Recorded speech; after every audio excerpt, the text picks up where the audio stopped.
حضور نے ارشاد فرمایا لا يدخل الجنت نمام، جو چغل خور ہے وہ جنت میں داخل نہیں ہوگا، یہ اس کو سزا ملے گی کہ وہ جنت میں داخل نہیں ہوگا۔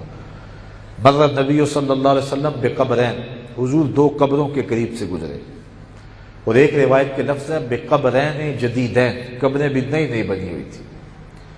حضور جس سواری پہ بیٹھے تھے، جب اس قبرستان کے قریب سے وہ سواری گزری تو وہ بدک گئی، حضور رک گئے، اور حضور نے ارشاد فرمایا انہما لیعذبان، یہ جو قبروں والے ہیں ان کو عذاب ہو رہا ہے، ان دونوں کو عذاب ہو رہا ہے۔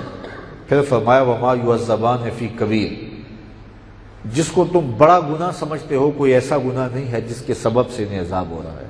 کوئی ڈاکہ نہیں کیا انہوں نے، کوئی چوری نہیں کی، اللہ کے ساتھ انہوں نے کوئی شریک نہیں ٹھہرایا، کوئی انہوں نے انسانی قتل نہیں کیا، کوئی ایسا بڑا جرم نہیں ہے کہ جس کے سبب سے ان کو یہ سزا ہو رہی ہو اور ان کو یہ عذاب ہو رہا ہو۔ اما احدہما فکان یمشی بالنمیمہ، ایک چغلی کیا کرتا تھا، چغل خور تھا، واما الاخر فکان لا یستنزہ من بولہ، اور دوسرے شخص کا جرم یہ تھا کہ وہ اپنے پیشاب کے چھینٹوں سے بچا نہیں کرتا تھا۔ ان دو جرموں کی وجہ سے آج وہ اس سزا میں مبتلا ہے۔ تو غیبت کرنے سے، چغلی کرنے سے قبر کے اندر عذاب ڈال دیا جاتا ہے، اور دوسرا پیشاب کے چھینٹوں سے جو نہ بچے۔ حضور نے ارشاد فرمایا استنزہوا عن البول فإن عامۃ عذاب القبر منہ، پیشاب کے چھینٹوں سے بچا کرو، اس لیے کہ قبر کا عمومی طور پہ عذاب اس سے ہوتا ہے، اور جو شخص 5 گانہ نماز کی عادت نہیں رکھتا وہ پیشاب کے چھینٹوں سے بچ ہی نہیں سکتا۔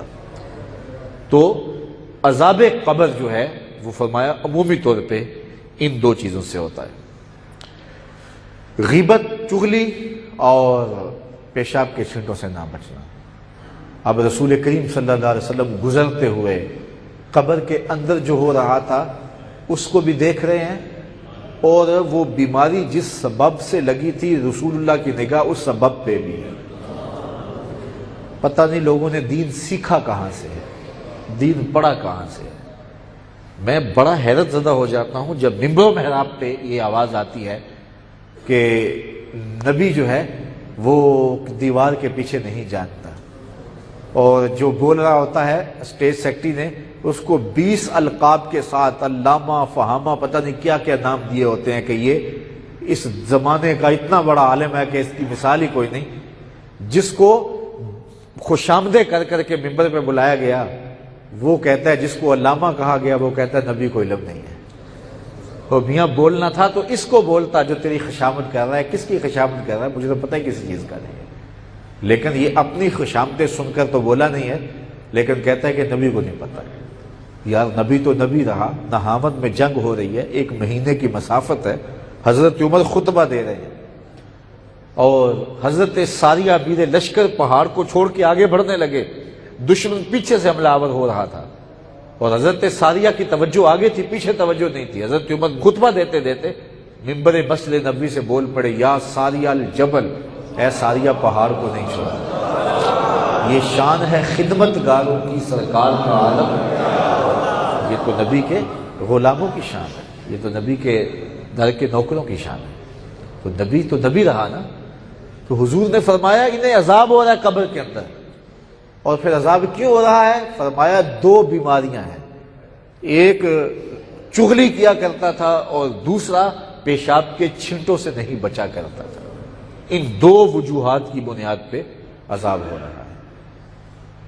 مرض بھی بتا دیا کیا ہے، اور مرض کی تشخیص بھی کر دی کہ مرض لگا کیوں تھا، پھر علاج بھی کیا۔ حضور نے ایک شاخ توڑی اور اس کو 2 برابر حصوں میں چیر کے تقسیم کیا، ایک حصہ اس قبر پہ گاڑ دیا، ایک حصہ اس قبر پہ گاڑ دیا۔ کہا جب تک یہ شاخیں ہری رہیں گی ان کے عذاب میں تخفیف رہے گی، عذاب ٹلا رہے گا، اللہ کی رحمتیں اترتی رہیں گی۔ چونکہ جو سبز درخت ہے وہ اللہ کی تسبیح بولتا ہے، تو جب تک تسبیح بولتا رہے گا عذاب ٹلا رہے گا۔ یہاں رک کے ایک جملہ کہنا چاہوں گا، اگر قبر پہ لکڑی گاڑ دی جائے تو لکڑی کی تسبیح کرنے سے صاحب قبر کو فائدہ ہوتا ہے، عذاب ٹل جاتا ہے۔ تو اگر سکا پتر کھڑا ہو کے قبر پہ قرآن پڑھے گا،